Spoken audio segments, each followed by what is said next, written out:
next to me is Olga Motovilova.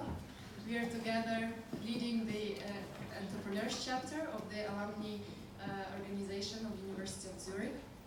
So Olga and I, we are both entrepreneurs, Olga with NUNI, me with CUTISS. And some statistics say that there are more than 10,000 people who have graduated from University of Zurich and founded their own companies. And we were thinking with Olga, where are all these people? 10,000 people, where are they?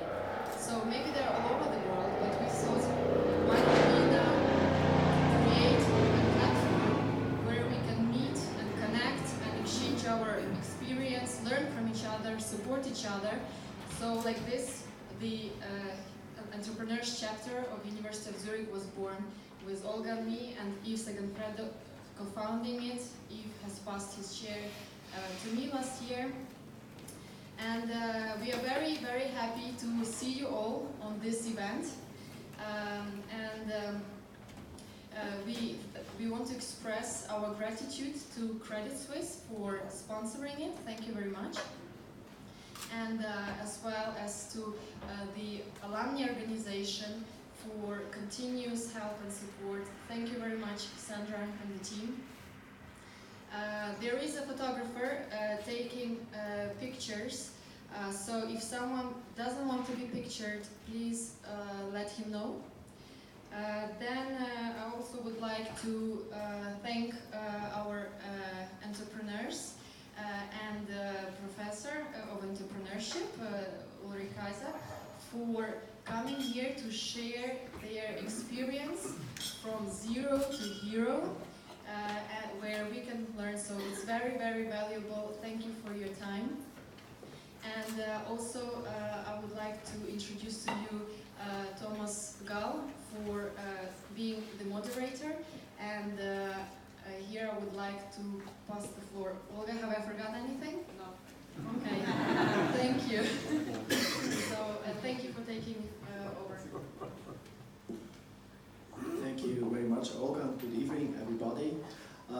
This talk is scheduled to last for about an hour, which means that we're going to talk here for 45 minutes on the panel with our guests, and then there is open microphone for you, so which means that you will have the opportunity to ask questions yourselves. I would just like to briefly introduce our guests this evening. Daniela Marino, she's CEO and co-founder of CUTISS. CUTISS is a UZH spin-off company founded in 2017. It develops personalized bioengineered skin transplants. It does so by taking a small tissue of skin from the patient and uses its technology to grow and stretch it up to 70 times. Daniela Marino recently won the Female Innovator of the Year award. Our second guest is Ulrich Kaiser. Ulrich Kaiser is Professor for Entrepreneurship at the University of Zurich. And Professor Kaiser is a supporter of many UZH spin-offs. He also leads empirical research in innovation, entrepreneurship, economics, and business strategy. Our third guest over here is Marc P. Bernegger. He's a serial entrepreneur. We will learn what that means afterwards. And now he's a fintech and crypto investor. He launched his career at the age of 20 when founding Usgang.ch with a start capital of only 3,000 Swiss francs. Is that correct? Yes, 3,000. It's not a lot. The company was later sold to Axel Springer, and then his next company, Amiando, was sold to Xing in 2006. 2015, Marc Bernegger was among the 100 most successful people under 40 in Switzerland, according to Relance. Nowadays, he mainly is a fintech investor, as well as a board member at several companies such as Greater Zurich Area, Crypto Finance Conference, Falcon Private Bank, and Crypto Finance Group. Marc P. Bernegger has studied law at UZH. And then, finally, Samuel Mueller. He's CEO and co-founder of Scandit, which was founded in 2009. Scandit is a leader in technology and barcode scanning software for retail, manufacturing, and logistic industries. Samuel Mueller has studied computer science and financial economics at UZH. So to start, we start with the question about the start. We have 3 entrepreneurs here, and I would like to talk with them about their first experiences. Daniela, you started CUTISS in 2017. Tell us briefly, why did you start the company? Hi everybody. Do you hear me? Yes. So the company was incorporated in 17. However, the idea popped up in my head in 14 already, when we basically, during my postdoc at the university, we had the chance to do the first tests on humans of our skin product. And when we saw that the product actually worked, I was just frustrated by the fact that nobody would have an idea how to continue. So what do we do with this product which seems to work? And I really wanted to be a researcher my whole life since I was 7. So I thought somebody else would pick up the idea and then move forward, but nobody did. So I said, okay, then I do it. And of course everybody thought I was crazy because I had no idea about business whatsoever. My first question was, what's a pitch? But I just thought I'd give myself 3 months of time to go out and talk about the case and try to find out what people would react to if I would think it was explain what my idea would be. And after realizing that people were actually pretty much supporting me, I decided to create a company. And that's so if the answer to the question is out of frustration. Apparently just jumped into the water right away. Yes. How was it with you, Samuel? Mike is there. You started Scandit about 10 years ago. What was your business idea initially? So, is this on? Super. Okay, so when we started back in 2009, my co-founders had actually been working on our core technology for several years already as part of various PhD theses. Well, when I was finishing my own at IBM and UZH, so my co-founders and I had met at the time at the end of our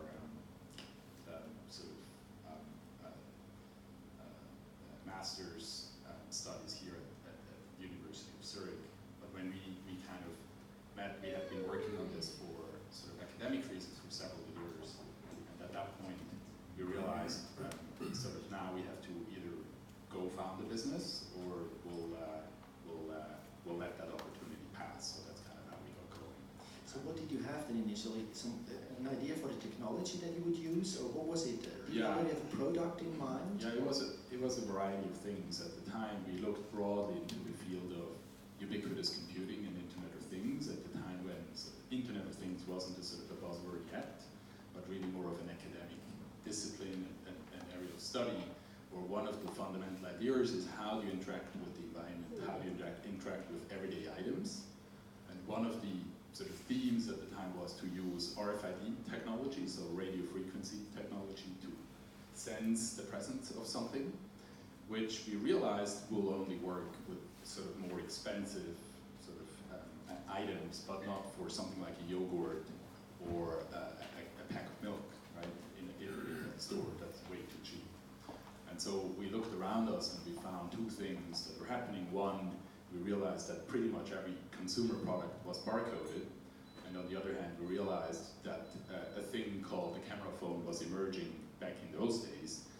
Nokia was the undisputed leader in that domain, and all these phones obviously had cameras, right? So we like put 2 and 2 together and said, okay, if we can teach a camera to sense the presence of something, right, by reading a barcode in a first step, but then through more sophisticated image recognition that's happening on that device, we can sort of start to facilitate interactions with things like milk, yogurt, chewing gums, etc., and create applications like allergy checkers, price comparison, checkout type technology, and that's how we got started. Thank you very much. We'll talk about it later. So Marc P, you started out with 3,000 Swiss francs. Now you've become a serial entrepreneur.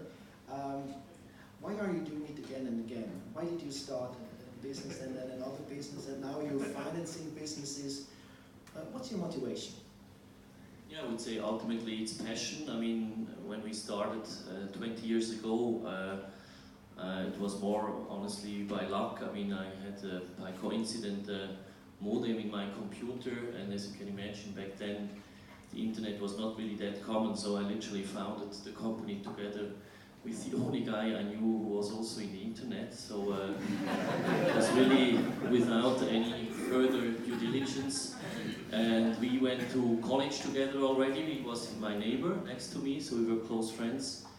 And we both wanted to party, as most students do, so that's why we decided to combine our own needs and our passion for the emerging internet to create UZH. And I think this own need and desire to change something to the good, because there is an own desire or you want to change something, that's, I think, one of the key elements as an entrepreneur, and it didn't really change since then. Perhaps now focusing on other industries, a little bit more boring industries than the nightlife industry, but ultimately it's still the same need to just do something passionate and change something. But why did you sell your first company? Were you just bored by it, or what was the reason for going for something else afterwards? Yeah, for me it was always quite clear that I don't want to do UZH for the rest of my life, and that's why life also changes. Well, life changes, and it's also, I mean, after you went out for several years, you also saw how the whole thing works, and it's not really changing. So that's why it was quite obvious. And it's funny, when we started, all the publishing houses, they laughed at us and all the other players in the field. And a few years later, literally in a matter of a few months, all the big Perry platforms in Switzerland were acquired by the publishing houses. So there was literally like a time frame, luckily half a year after we sold the company, Facebook came to Europe, so the whole market changed dramatically. But it was like an ideal time frame to sell the company. Just sold at the right time. It sounds really like a Facebook story, you know, you had your own needs met by doing this, founding this company like Facebook did, in a way.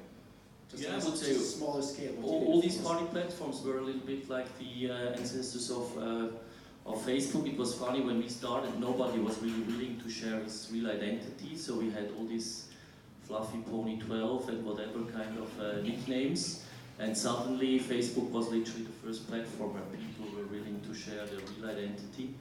But it's interesting, ultimately I would say party platforms were a little bit like the start of this whole social network revolution. So Ulrich Kaiser, you were not an entrepreneur yourself, but you're encouraging young students to found companies. What, from your perspective, is the incentive to start a company? Yeah, I think we heard it already. So I should say I only preach, I don't practice. And I listen. And I involve people who know better than I do, and it gets real. So I guess the most important thing to start a firm is not the money, it's the passion, and it's the approach I'm making, to try to make a difference. And that's what I heard what you're trying to do, make a difference. And the second that didn't come up yet is be your own boss. People want to be determined themselves what to do and what to research in. And to me, these are the very important material. So my impression is that founding companies is very hip now, startups. Would you agree? Yeah, certainly. I started here 11 years ago, and I asked the students I'm very talkative, and I asked students in the break, they were shy of course a bit, and what do you want to do later on? I want to become a banker. That was the number one. No, either UBS or CUTISS, but it has completely changed. So now people are very interested in becoming entrepreneurs or to work in a firm that is kind of entrepreneurial. And why is that so? Why this change of culture? Where does it come from? Does it come from America? Is this? I have no idea. So for me, I guess one of the reasons is that being a banker is first not so interesting. So talk to all the bankers. Or not demanding enough, I don't know.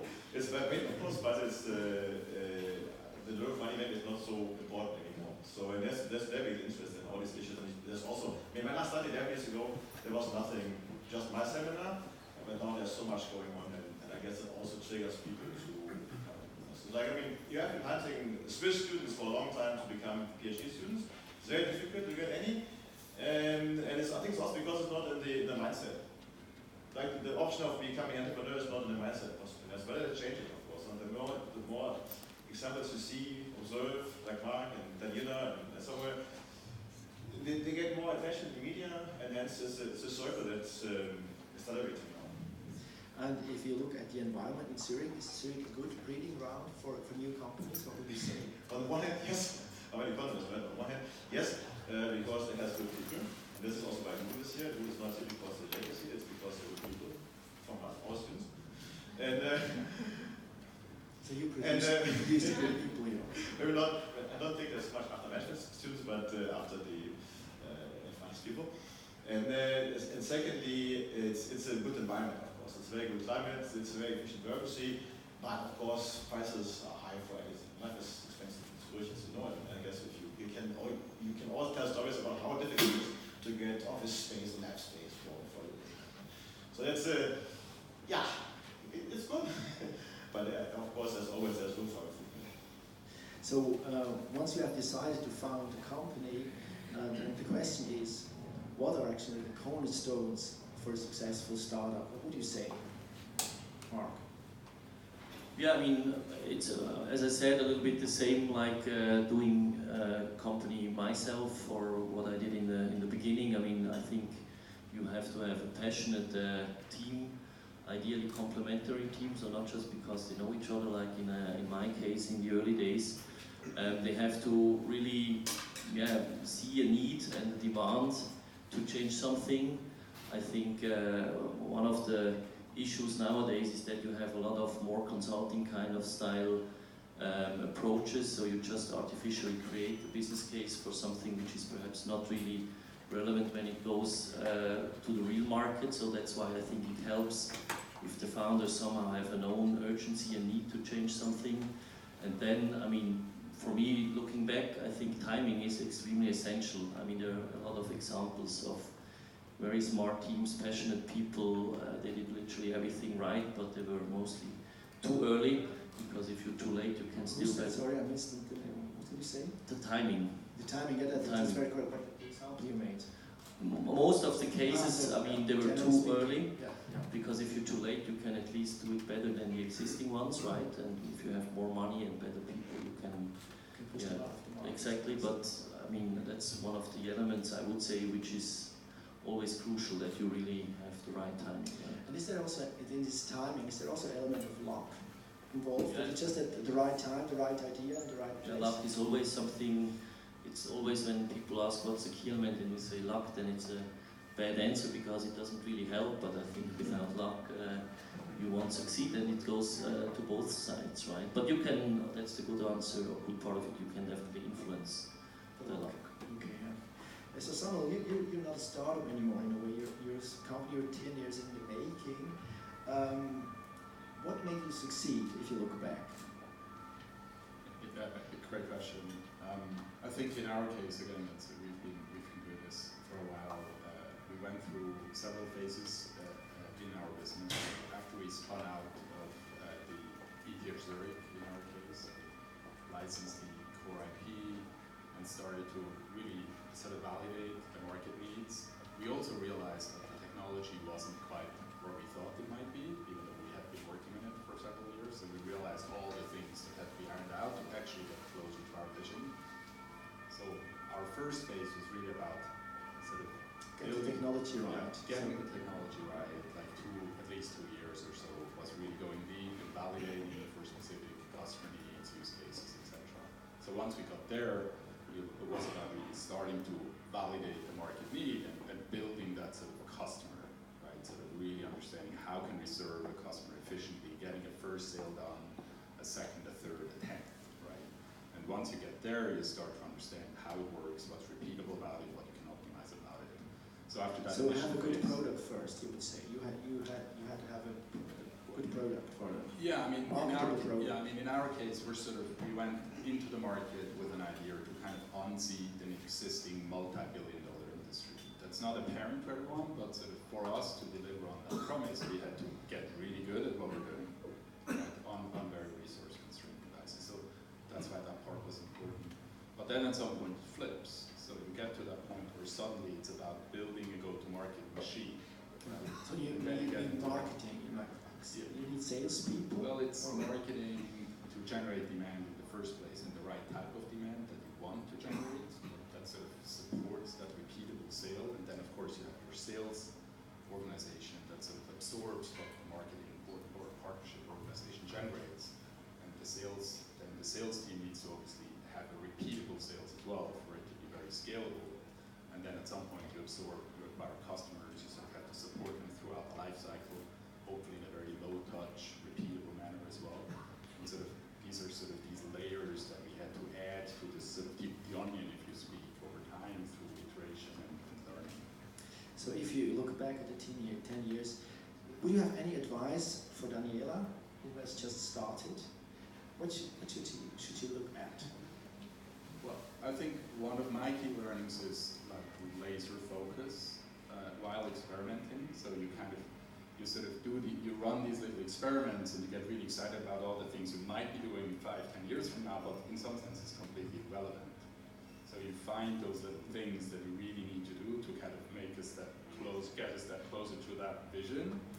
And sort of that's something in our early days that was very iterative, right? But once you sort of get something that works, you sort of start to build on it.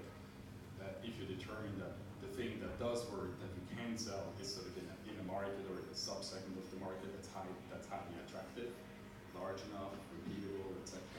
So iterative means trial and error? Yeah, absolutely. Initially, there is obviously based on very solid hypothesis, right? In that sense, our approach as former academics was very sort of inspired by the scientific method, if you will, right? To come up with a strong hypothesis as to what you want to do and why something should work a certain way, and then basically run a market experiment about how you could be doing it, and sort of falsify if it doesn't work, throw it out, and then repeat the things that do work or that you can falsify.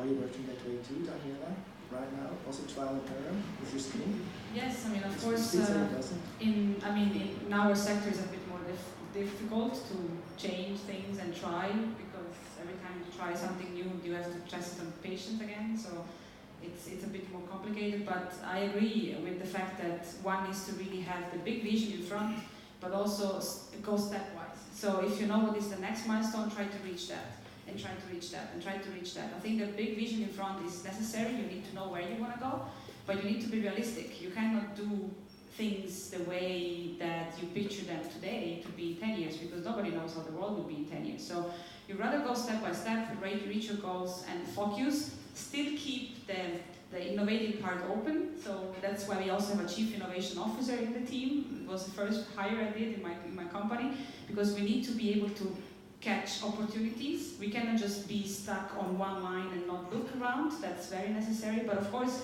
as a startup, you can't do 20 things at one time. So it's also my job as a CEO to see all these opportunities passing by, all the new things passing by, and catching a few which make sense and which will not defocus us too much, but still give us the drive, because it's everything evolves, and biology never stops. Nothing is written on stone, so we will always learn something new, but we cannot wait until we have the super best product to go out, because the super best product today will not be the best product tomorrow. So we have to go step by step. So I agree with that. So yeah. And so if you look back, were there any major obstacles you had to overcome already, that you saw coming, that you found ways to get over, around?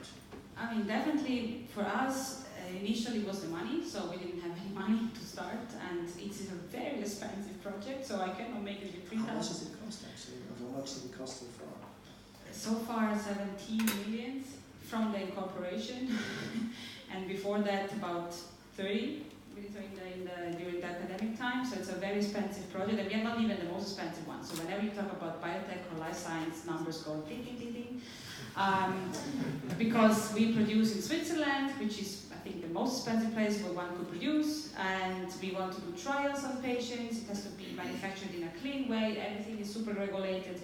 So that was the first obstacle, which we, of course, so far managed to tackle, but it's never stopping.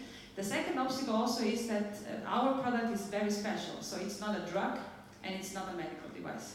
It's called ATMP in Europe, and it's called biologics in the US, but basically the authorities are very young in into this topic, and they don't really know exactly what to do. So it is a fight, constant fight to kind of work with them and teach them and educate them and trying to find a balance between being safe but also being efficient, because it's really difficult, and that's still an open Can you do that?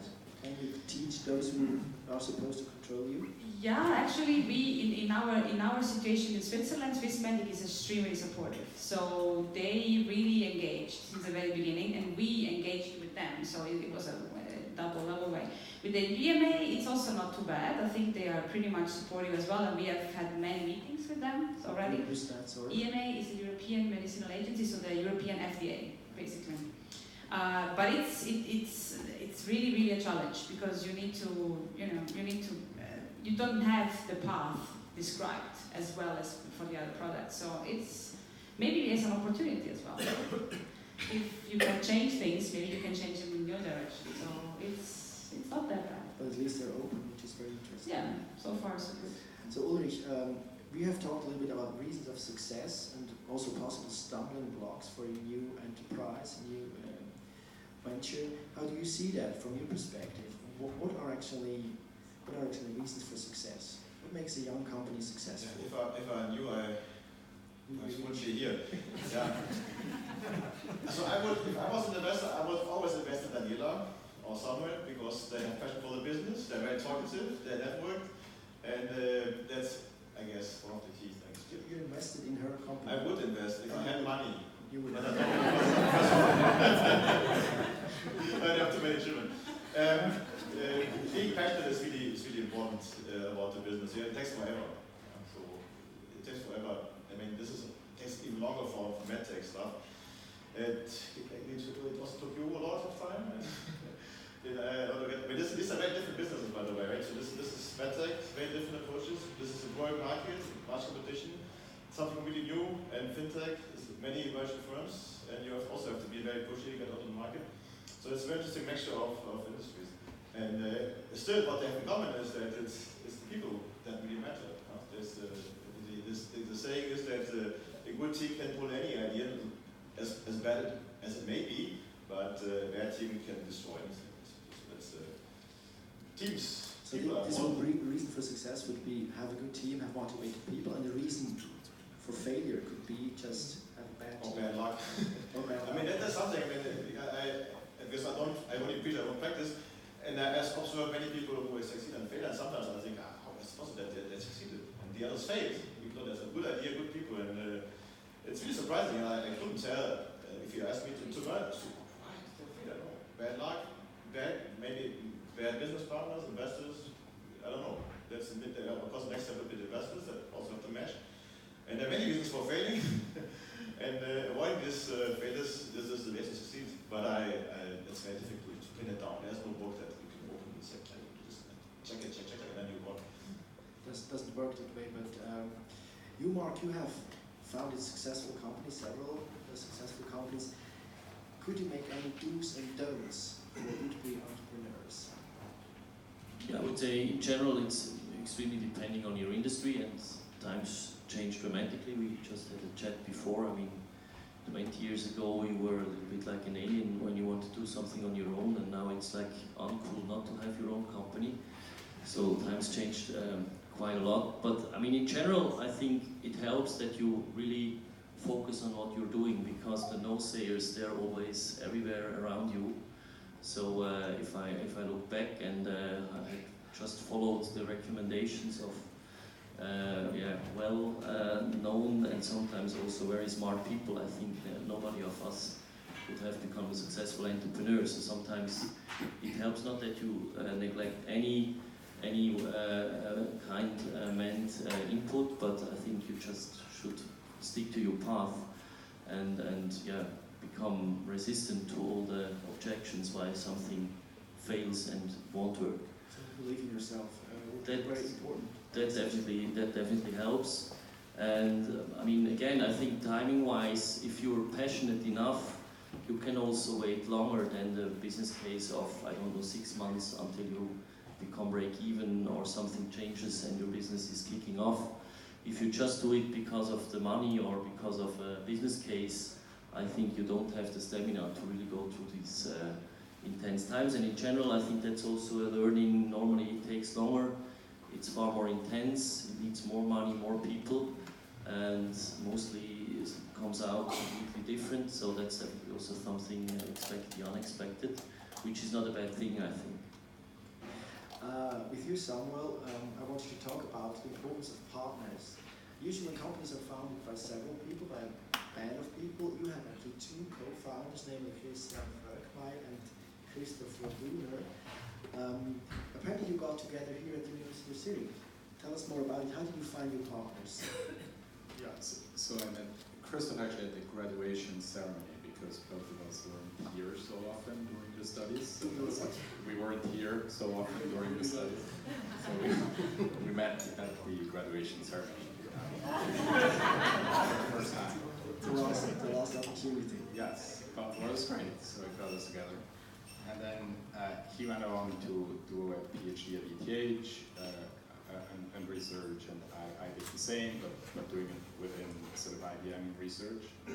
But we sort of kept in touch, and during those research years, we built up those common hypotheses on what could be a compelling business opportunity. We played around with a multitude of thoughts, and so yeah, that's kind of how we then also met Christian, who was sort of doing research side by side with Christoph at the time. So we kind of came together at that time.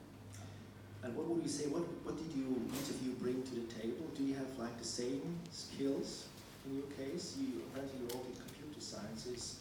Yeah, electrical engineering and Yeah. computer science. But yeah, luckily we were quite complementary in skill and sort of where we lean towards, and sort of more natural interests.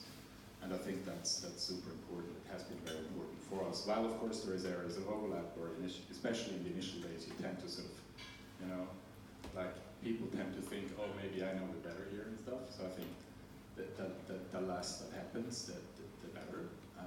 So that complementary nature of teams that Marc mentioned, I think, is super important. And luckily, it was quite strong in our case. Still, okay. And with you, Daniela, your co-founder is Fabienne Hartmann-Fritsch. How did you find her? Well, she was a PhD in the lab, but I was a postdoc. So we actually worked together for many years on the same project, different topics. I was working on vasculature in the skin, and she was working on doing the pig animal model for the skin. But we were in the same office for almost 10 years. So, and when I started this, I thought I am the crazy one with the crazy vision and the crazy ideas, and I need somebody that brings me down from time to earth and breathe and tell me, okay, we'll do this together, but I do it my way. So I thought, okay, come on board. You need to be my counterpart. It really is.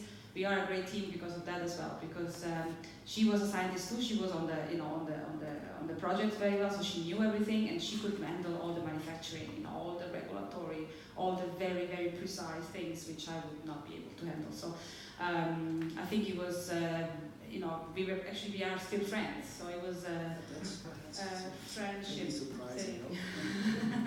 we are still friends. And then basically we grew the team very fast after the first financing round. So we went from 2 to 6, and then from 6 to 20 in 1 year. So. But you would say you were complementary. Absolutely. She had qualities, skills that you did not have. Absolutely. You were really looking for that in her.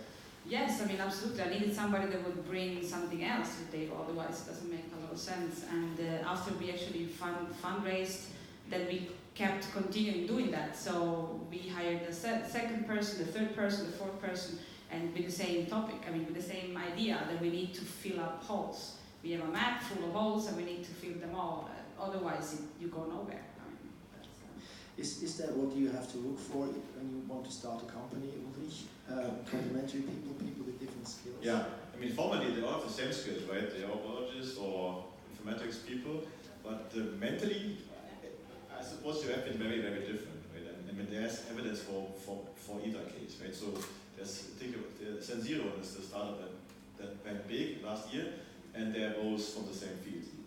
But of course, the different stories to tell. Sometimes you say, you need people who have also different formal skills, and of course, there's a degree to which you can differ, because if the more different you are, the more tension there is between people. So it can also cause actually difficulties. So there's no fast recipe that you could follow. I mean, I suppose if Daniela would have had a partner who was the same type, it might have not worked so well. It may be better, but I suppose, I mean, as far as I can listening to you, it seems that you would rather work with someone who's different from you, calms you down and does other stuff. And this, I think it goes. And so the case that students right, the best cases in this 100 cases we had are mixed. They're mixed by origin, by education, by whatever they do. And it's very hard to verify on a big scale, but I suppose there's value in the differences. You told me beforehand, we talked briefly beforehand, you told me even that teams which are too homogeneous fail. So yes. Not always. I mean, it's hard to measure, of course, objectively. So, I mean, if I looked at data and I saw Daniela and her partner, it would be the same to me as a researcher, right? Because they have the same education. But in fact, what I can observe as a scientist is their personality. They're very different, but I can observe them. And so my observation from these cases we had in 11 years is that differences are good for the success of the businesses, to some extent, of course. If they're too different, it's not so good. So you started with your friend, actually. Was there any difference? And the other question I want to ask you, you have started several companies. Did you work with your friend again, or are you always looking for other people when you start a new company? What's there your... Yeah, I mean, for example, the second company, we were 6 founders, so the opposite, and one also left in between. So I also would say there's not a real formula. I mean, after you had perhaps some own companies and you perhaps are not, I mean, I'm not that operational today anymore. So I think it's a different skill set. You're perhaps more a little bit in the background, so you're not full-time in the operational business anymore.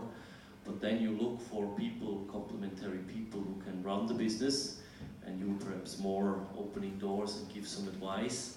So that's why I think my role is a little bit different today. I personally like to work together with friends I know, especially when they already had some own experiences as an entrepreneur. I rather see the advantages and the upside to work together with friends, also from a business perspective.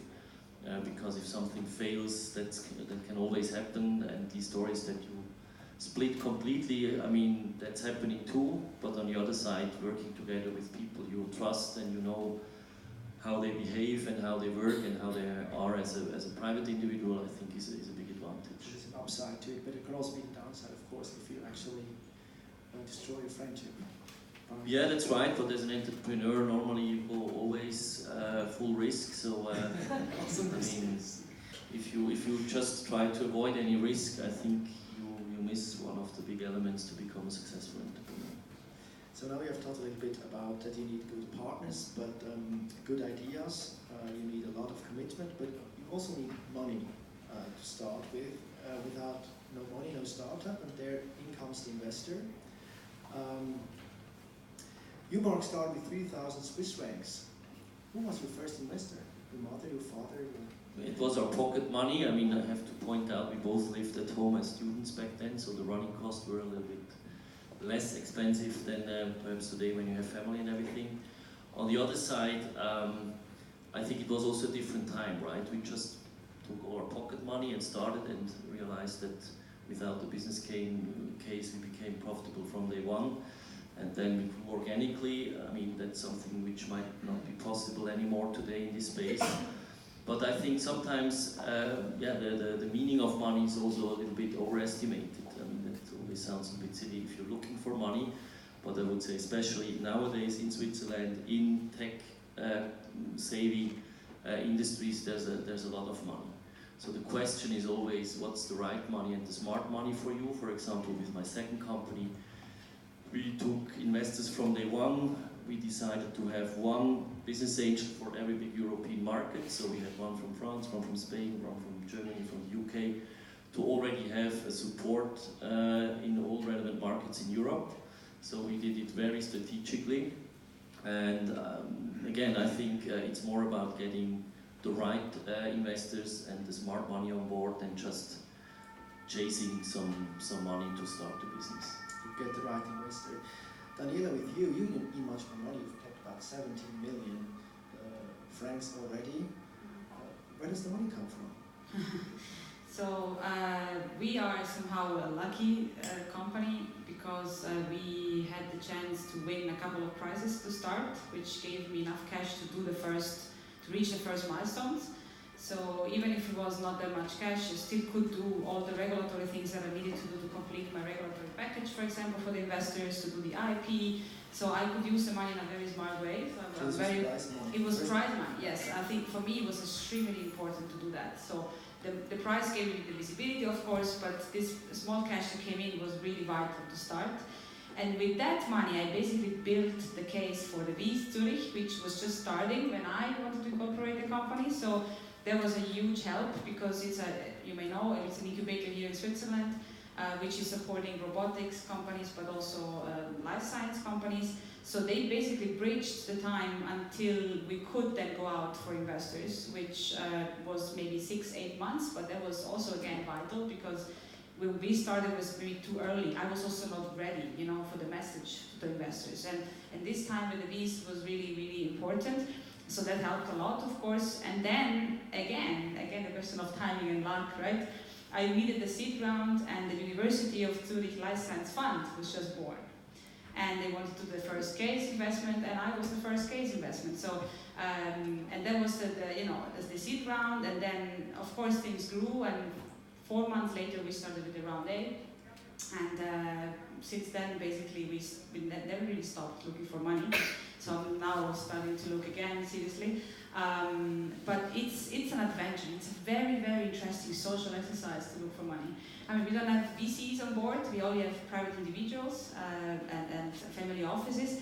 And for me, this whole experience of going out and pitching and talking to people, going to all the possible dinners, networking, aperos, coffee, business lunch, business coffee, business dinner. It was so new, it was all so exciting, and I love the fact that finally my Sicilian Italian genes would pay off. I can talk, I can be loud, I can make jokes, and this was so rewarding. It was like, yes, I can do it. And for me, it was maybe because at the end I got the money, but it was extremely fun, and it was extremely interesting also to go completely from this scientific world, where everything is somehow in a box, out to a completely different environment, and it's something which I will never forget. Really. So luckily it comes naturally to you to do this, but it might be a pain for others. Yeah, I mean, again, that's luck, right? I mean, either you have it or you may try to learn it. I mean, I've seen some of those which really tried hard and managed, so it was hit them very hard, and they took it out with lots of pain. To me, it was kind of natural, really. It was, I just started and it worked. And maybe it's a cultural thing, the South Italian way of doing things is good in Switzerland, and that's, maybe if I would be pitching in Italy, I would be just one of those. And here I'm the loudest, so it's good. But to be loud is not enough if you want to convince investors. How do you convince investors? Well, in my case, I think that's, again, my personal experience. I think most of the investors I met really bought into two things. The vision of the company, the fact that we really want to help humanity with this project. There is a huge need, and we want to help patients. And they really bought to start into me, so in my personality, and now in the team. I really think this is two major things. I mean, at least in my case, which I could really see that they engaged with the project. They were really proud to tell around that I invested in this company, and then they really trust the team and me, which is extremely rewarding. And I don't know whether that's all the time the case, but at least my investors really gave me this impression that it was mostly the cause. So you have a convincing product, convincing idea. I mean, that's also what we saw, right? I mean, there is other projects where you have a product and you try to fit it somewhere. You try to find a use of it. You try to understand if there is a market you can build around. In our case, the project actually rise up from the problem. So the inventor of the idea in 2001 was the professor at the University Children's Hospital, where he said, I'm fed up, there is nothing to help my patients, I'm going to open a lab and I'm going to teach my people to do something which is working. So we know that there is a need, and after 20 years there is still nothing on the market. So we have a chance to really do something good for people, which is rewarding. In your case, Samuel, how did you convince your first investors? What was your argument? Yeah, I think it depends on whom you call our first investor. So we did a similar thing early in the days. So we started out with all of our own money. There was like no other money. Just put in all our own money and then sort of really lived on a shoestring budget for about 3.5 years. So very, very simple times at the time, and the way we kept going was, besides again building out the technology, we kind of made it almost a sort of core skill to win the prize money that was out there.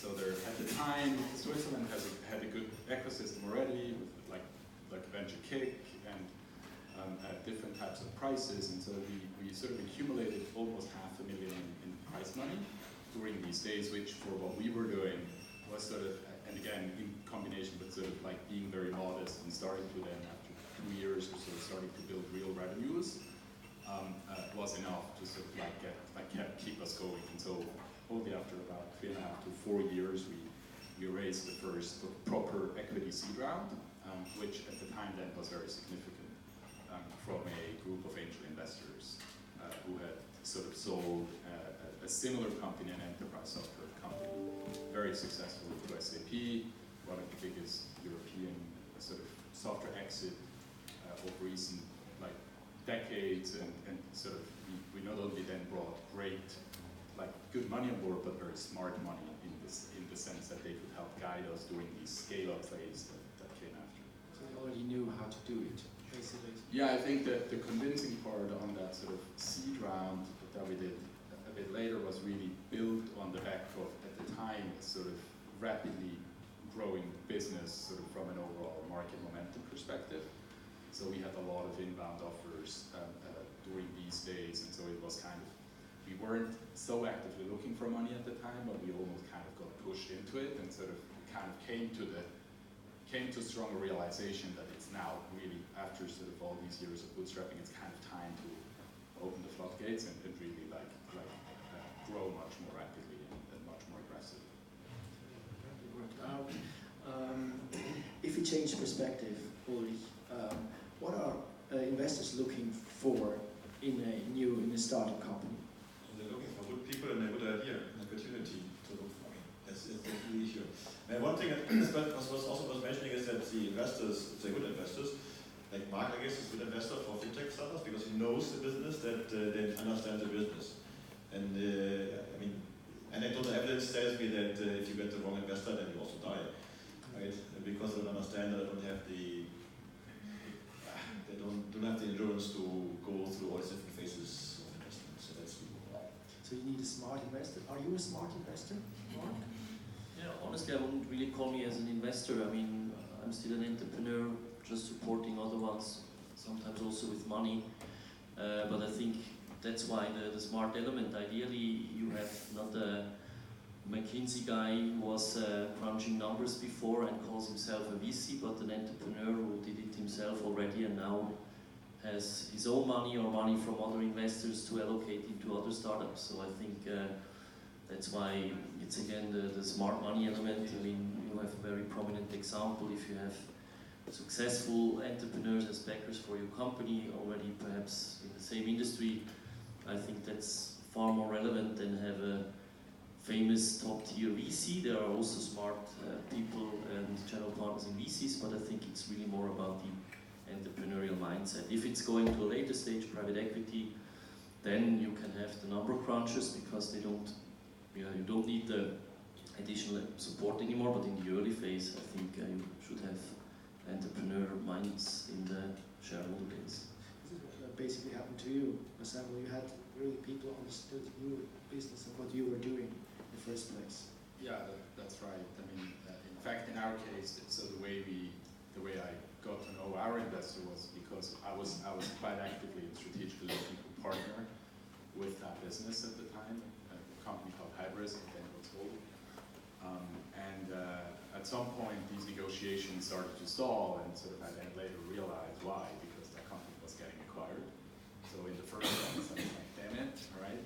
That's going away.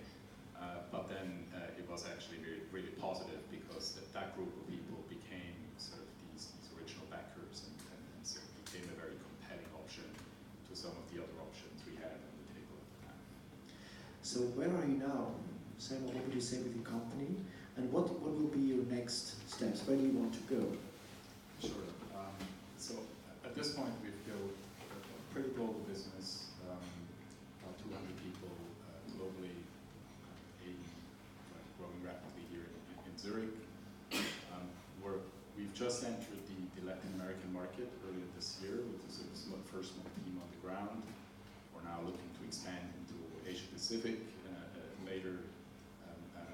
Early next year, roughly, and so really in this sort of scale-up phase where, again, we've built out a very good organizational structure, very solid go-to-market machine, if you will, and sort of now we're really scaling the business into new verticals, new markets, and sort of really professionalizing as we go, while, of course, broadening the product and our general capabilities. That sounds very promising and very successful. So you would say failure is not an option for you anymore for your business? No, you're just past that. I think failure is always an option. I think it's ours our mistake to make in some sense. But I mean, macroeconomically, markets can always change dramatically. Timing is always a thing. I think we're in a good position, but you can't ever sort of relax. And with you, Daniela, what are your next steps? What do you want to do next? So, well, first of all, we need to raise more money. Second, we need to complete our trials on patients, so we have to complete our clinical validation. And the next step will really be to finally succeed in bringing this technology to the market, because market is market, but market means patients. So we really want to make sure that this time, because other people have tried in the past, but kept it very local, very, very narrow, and a couple of patients could benefit, and then after a few years it just dropped off the table. We really want to try to not just do skin in a better and nicer and cheaper way, but we really want to make sure that it gets global, that we can really help a lot of people. And nowadays, again, the timing is a different one than 20 years ago. It's easier to ship things, it's easier to control temperatures, it's easier to control living products than it was when the first guys tried in the US 20 years ago. So I think we have a good chance, but we need to have, it's a multi-ingredient recipe, so everything needs to fall into place. So we also need to finish our very ever first machine that can do skin automatically. So we will have the first prototype soon, and for the same reason, nowadays everything is automated. And if you would ask people, 5 years ago in the field of healthcare or drugs, you would say, of course you cannot do automation there.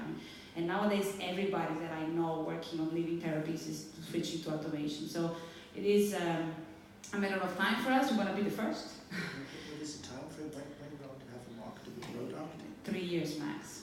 That's from today. That's very ambitious. That's ambitious, but you need to be ambitious.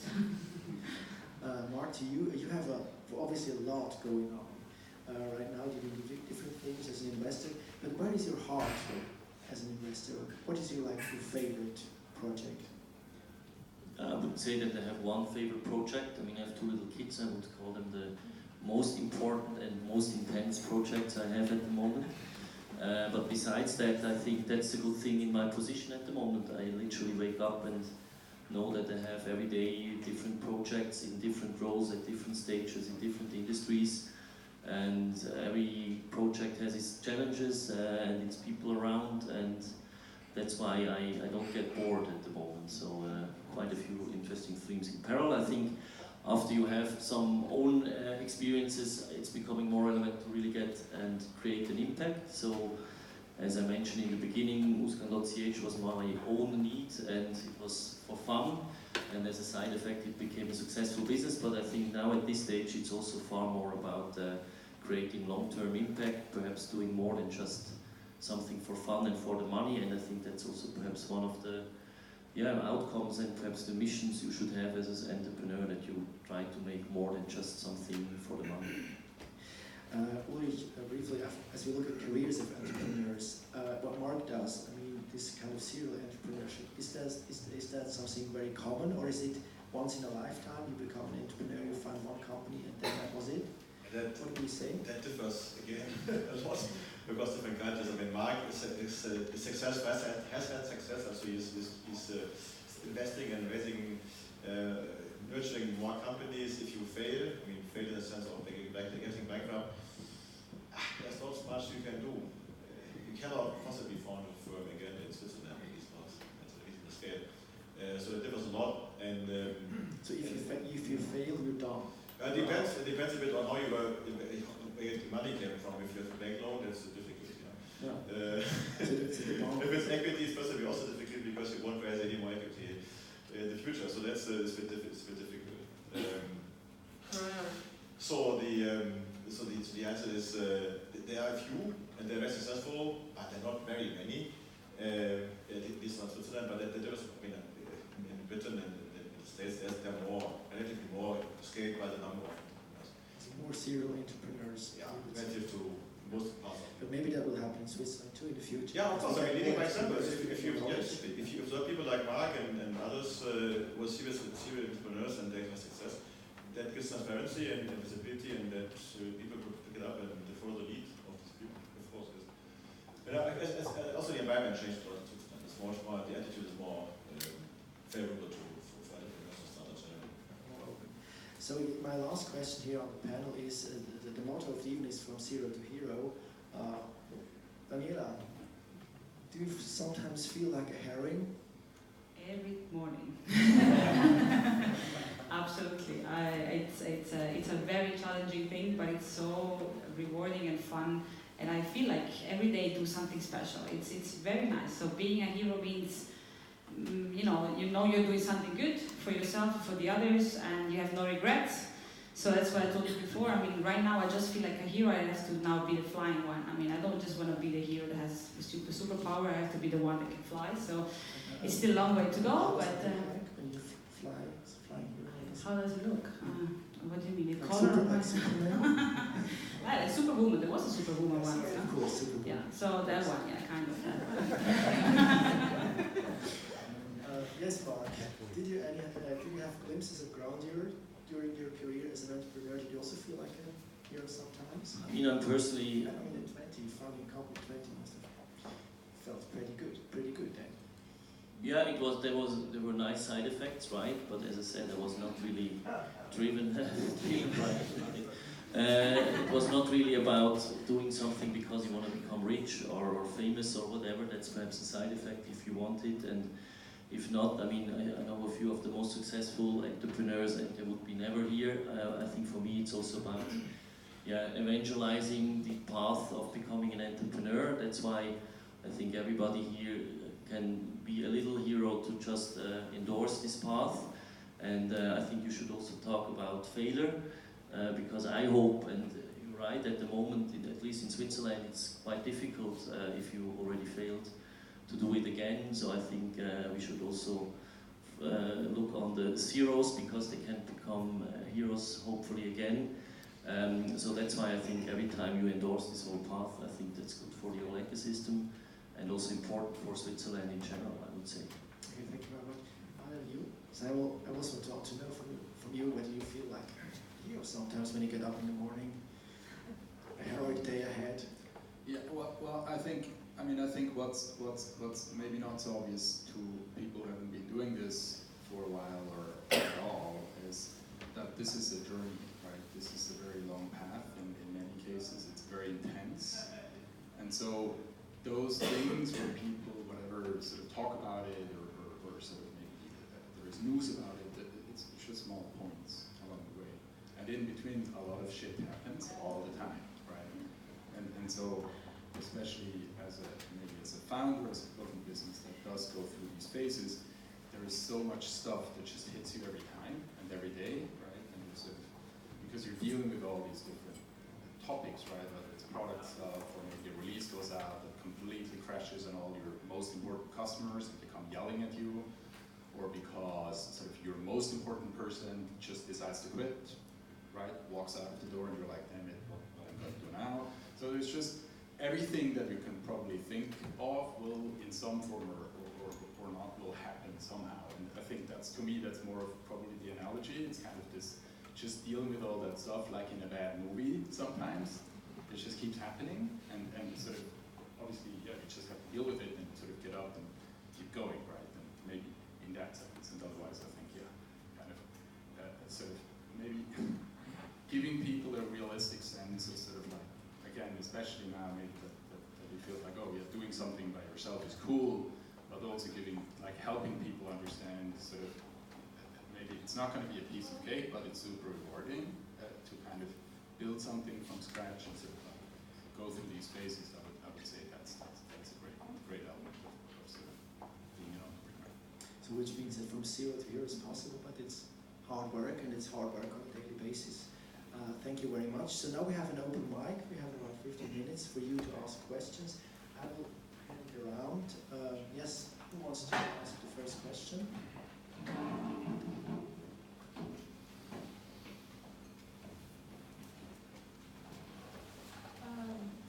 don't know if it's working, but you always talk about risks, and I'd like to have an example because I don't have an idea of what those risks look like right now.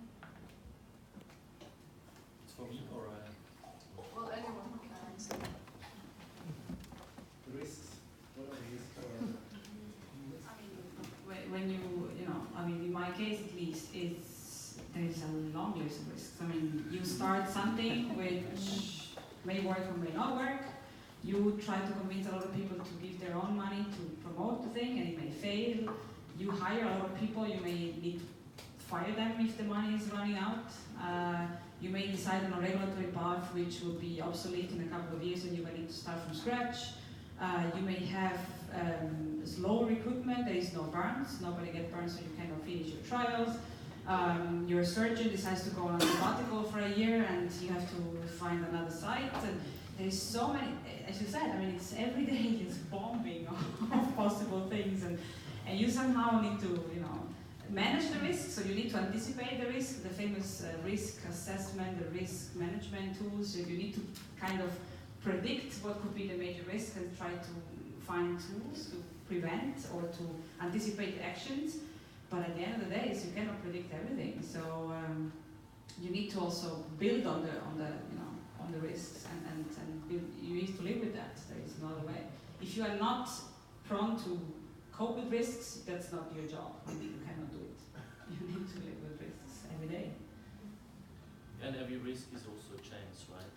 I mean, you gave a good summary, but that sounds now not very motivating, right? So I would say, I mean, like in non-entrepreneurial surroundings, you're always surrounded by risk, and still we wake up every morning and try to do something. So that's why you should be cautious, but see more the opportunities than the potential failures, right? Otherwise, as you described, you will have too many bad happenings to sustain. Yeah, maybe to add to that, I think, I mean, it's a little bit like sort of a roller coaster, right? I think that these things that sort of occur and that they deal with, they sort of, ultimately they make you and the organization stronger, right? And sort of these opportunities, they don't come to you unless you sort of deal with that and you go through that. So I think that's been a bit our experience, and again, obviously it's super rewarding whenever you sort of are able to grab any of those.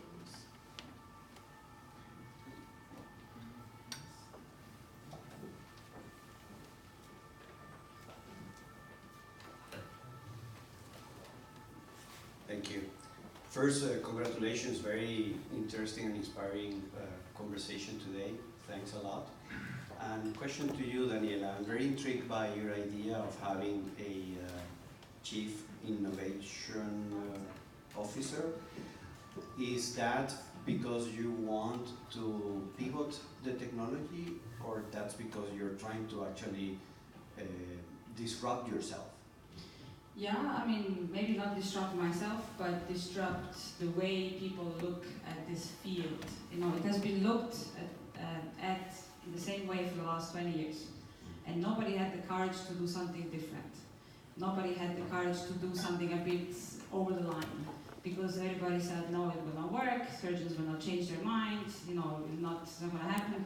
And I think it's not true. I think you can teach surgeons to do something different if you show the right cards and if you play the right game, and if you actually have a product which they realize is good. So innovation is part of any company. I mean, you need to keep innovating. Times are going so fast, things are moving so fast, and you need to be able to follow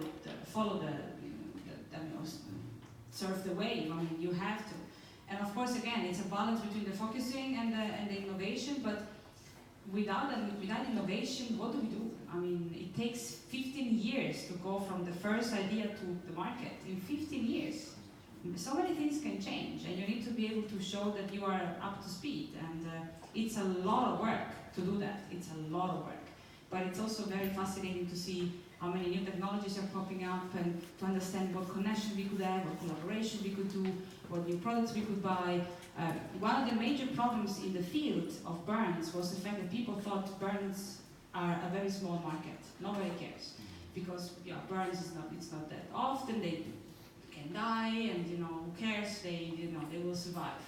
And actually, I started to look at the thing in a completely different way. Actually, the burn market is a gigantic market, because if you survive, if you are a burn survivor, you will be a burn survivor for the rest of your life. And you will need to treat your skin for the rest of your life 3 times a day. So if you do the business right, if you look at the patient as a long-lasting patient, it is a gigantic market. But it's disruptive, because nobody has looked at it like that. And so that's why we're looking at new therapies after the transplantation, and new bandaging, and new creams, because this all fits together, and that's very new. Nobody has done that so far.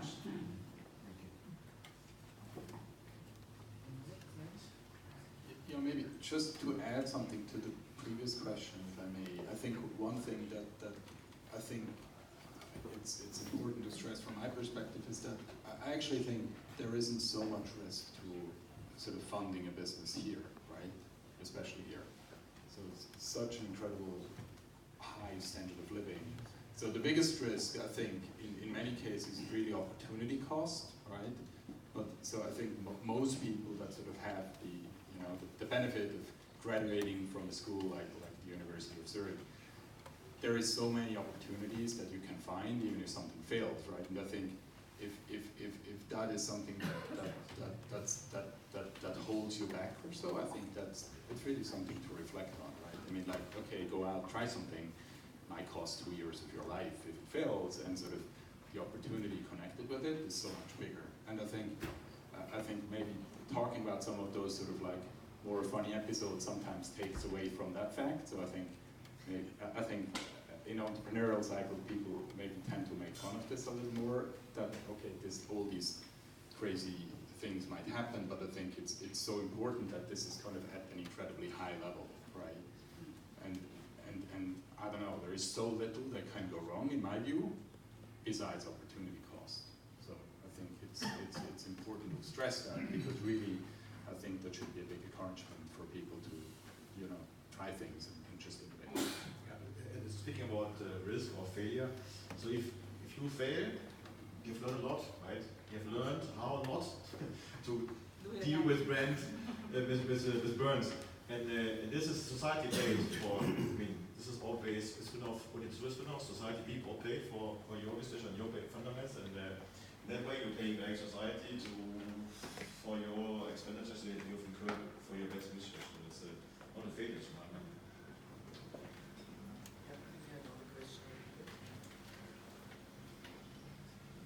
So you guys talked about the importance of the first partners that you had.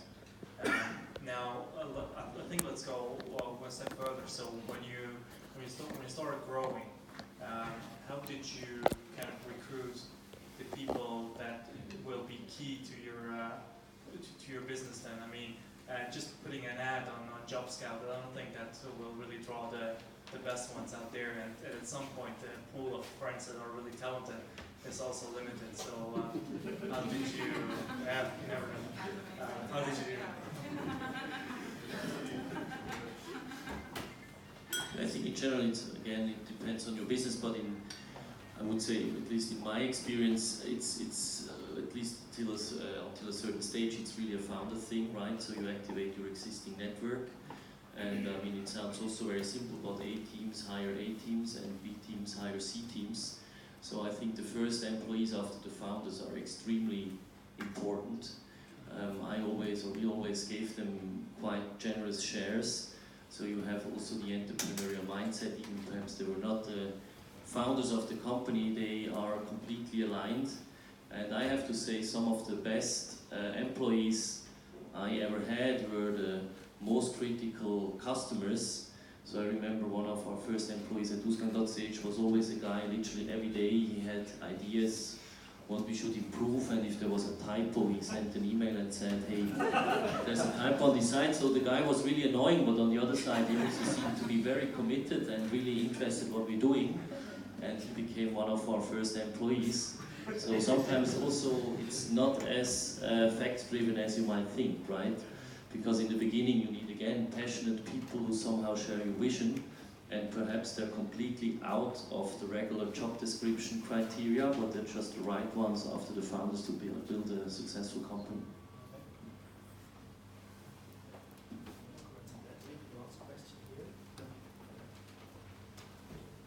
You can always ask the panel participants afterwards if you want to. Last question. So I have one question, and it's regarding the few points that you just mentioned, how to, let's say, mitigate the risks or how to identify them. But I think one thing that I was missing, or maybe I want to know, how do you see the relevance of those points? You all mentioned like giving something back when you achieve that very point, whether it's the heroic point or that turning point. How do you see that giving something back? Is it like only investing in companies, advising them, or because the component that I was missing was the hand-holding and the mentoring. This is not happening really a lot in Switzerland in comparison to other European countries, and especially in comparison to the US. So what are your standpoints or ideas about that? Because one way of reducing all the trial and error process and also mitigating the unnecessary risks, the necessary ones are necessary, we have to go through them, but the unnecessary ones we can literally mitigate or, let's say, circumvent them by having somebody on our side who is just one step or 2-3 steps ahead of us in the same industry. So have you guys have the experience doing that, holding hands of those who are one step behind you? Because I think this must be very proactive in Switzerland. The people who are starting something up, they are very reluctant to ask for help. This culture is not really encouraged here. It's still a culture of, I know it all, I can do it all by myself, and then people fail. And then because of this fear of embarrassment, they don't approach the opportunity anymore, or they don't approach to somebody. They only approach people who ask for investment and money, but they don't approach people like you for advice. And then they don't listen to advice. This is a culture, I think, it needs people like you. How to, whether you consider this option also as something which make an impact? Sure, yeah. Or have you done that yourself? I mean, the way I'm doing it is a rather informal way of doing it. So as for running our operational business, and it's sort of like tight strip on time, but I often take time to sit down with people that sort of follow after us and sort of are at an earlier stage and sort of share some of these experiences, typically more specific to a particular topic, something like this. So they would come with questions around how do you do your pricing, how do you build your sales organization, how do you measure sales effectiveness, how do you set up marketing, how do you structure the product release process, something along those lines, right? And then it's more about sharing feedback or acting as a sounding board to people at that respective stage. So that's something I think that most entrepreneurs that I know are very, very generous with. So they all, when they sense there's someone who's serious about sort of building a business, they take that time to support them. And then of course there is more structured programs. Switzerland has an incredible ecosystem for this with CTI and Venture Challenge and Venture Kick and what they're all called. I think it's an incredible breadth of an offering that is accessible to people. So I would say this exists, and this is, from what I can see, in fairly good shape. But yes, to your point, I think if you don't dare to ask, maybe it's you may not get access to it. So that's something that's not addressed automatically. But I think it's getting better now. I mean, at least via LinkedIn, which is my favorite channel, I get almost daily some requests of questions or whatever, what I think about something, and I, as you said, I mean, there's a lot of work daily. We don't have a lot of spare time, but I really try to give back whatever I can and as fast as possible, because I actually was on their side, and I still am. I mean, in some respect, not that long ago, and I know how important it is to have somebody who can answer your question within a couple of hours without too much of a big meeting around it. And I think it's changing a bit. Because I have this female entrepreneur thing and the female story behind me, I have a lot of young women writing me, how can I do business and having 3 kids? Really questions like that. It's really funny. But it's growing like crazy. I mean, it was very quiet for a few years, and now I think it's maybe changing slowly for good. But the ecosystem of the mentoring, I mean, there is a lot. I still think there is room for improvement in this country. It's still not the same as in other countries. I agree with you. I think there might be, most of the coaches that I met at a very early stage, they all wanted to have some money. And it was very difficult. Good. I have invested hell of money in my mentors. Okay. But that gives me the commitment to take it serious. But I didn't have any money, so that was very difficult. I was also rich at that time, but I gave all I had. And then I see the impact because it shortcut my whole risk or my whole trial. So something that other Sure, people absolutely. No, cannot mentoring reach in is... 5 years. It's possible to reach it in 1 year. And of course, you should be also a good listener and a good Oh yeah, They that's tell you absolutely. that, and there's no answer for everything. But what I wanted to, for example, know from you or see whether you're making an influence also to that, to building that culture here, that people don't feel embarrassed to ask. I mean, I've been giving lectures at the Femino program, at the ETH Entrepreneur, at the university. I try as much as I can. I cannot do that every day because it's just impossible. But I really try to take some part of my time for this, because I think I know how necessary it was for me, so I should give something back. And I mean, I can only give one hand, right? Because the other hand of mine is held by somebody else, so I still need to learn. You can give 2 maybe, I can only give 1.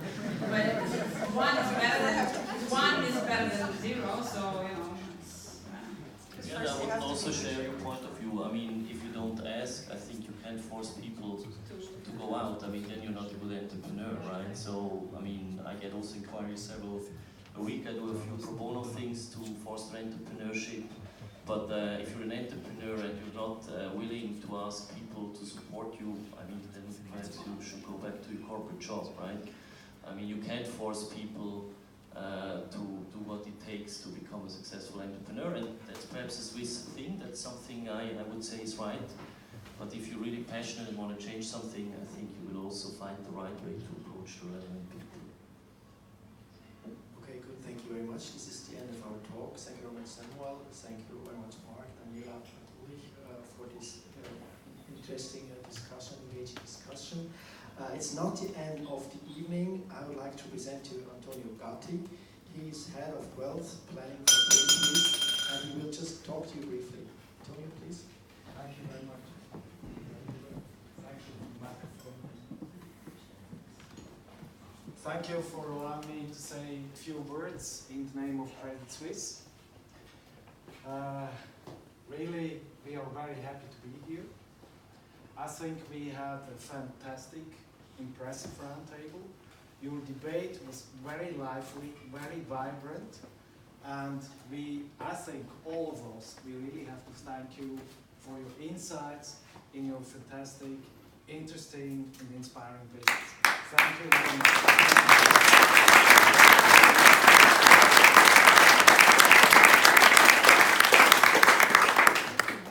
Just to say so, 30 years ago, I joined the University of Zurich to study economics, and it was clear since my 11th birthday year to become a banker. Just as you know, I'm one of the dull bankers.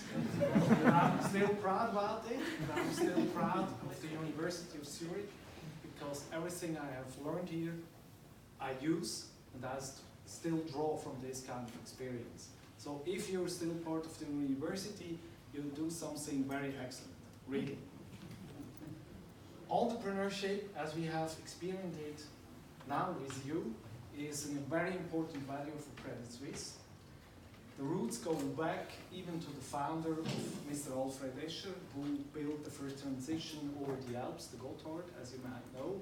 But still today, entrepreneurs and entrepreneurship is very important for Credit Suisse.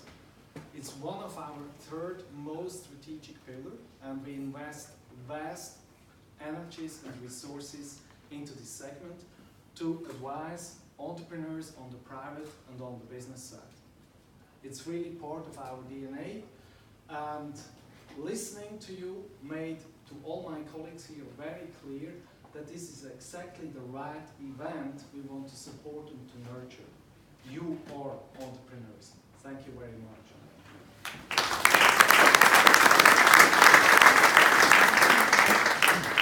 On this occasion also I would like to thank very much to the people from the Alumni Association who organized this event and accepted us as partners of such kind of events, and we really enjoyed it.